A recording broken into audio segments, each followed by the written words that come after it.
Rangpur express সকাল 9টার train, এখন সম্ভাব্য সময় দেখাচ্ছে সন্ধ্যা 7টা। 7 ঘন্টা, পুরো 7 ঘন্টা লেট। ধূমকেতু বরিবারি রংপুর এক্সপ্রেস ছাড়ছে 8 থেকে 9 ঘন্টা দেরিতে। ব্যবসা গরমে দীর্ঘ অপেক্ষায় যাত্রী ভোগান্তি চরমে। ডিজিটাল যুগে অ্যানালগ সেবা নিয়ে চলছে রেলখাত। 8:30 সেই ট্রেন ধরার জন্য এখানে তো সেই বরিবারি এক্সপ্রেস কোনো খবর নেই।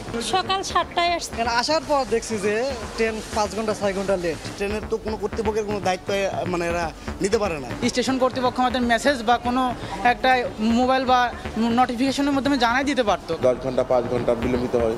সেক্ষেত্রে আমাদের টিকিট যে শহর.com আছে যাদেরকে নির্দেশনা দেওয়া রয়েছে যে সময় জনসাধারণকে যেন সেটি ইনফরমেশন দেওয়া হয়। 650 কোটি টাকায় কেনা 20টি ডেমো ট্রেন বিকল।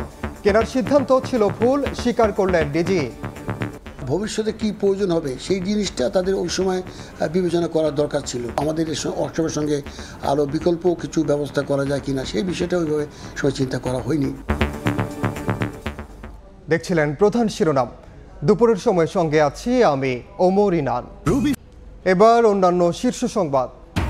গরমের দাপট কমায় 1 মাসের বেশি সময় পর খুলল সব শিক্ষা প্রতিষ্ঠান। শিক্ষার্থীদের কলকাকলিত মুখর বিদ্যালয় প্রাঙ্গণ। বন্ধের ক্ষতি পুষিয়ে নিতে দ্রুত সিলেবাস শেষ করার আশা। ৭৫-এর 15 আগস্টের পর সেনাবাহিনীর ওপর বিশ্বাস হারিয়েছিল মানুষ। সরকারের প্রচেষ্টায় জনগণের দুঃসময়ে পাশে থেকে অর্জন করেছে আস্থা। ঢাকা সেনানিবাসে প্রধানমন্ত্রী।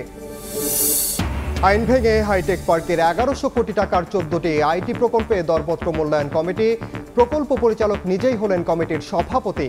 মুখে কুলু পেটেছে আইসিটি বিভাগ।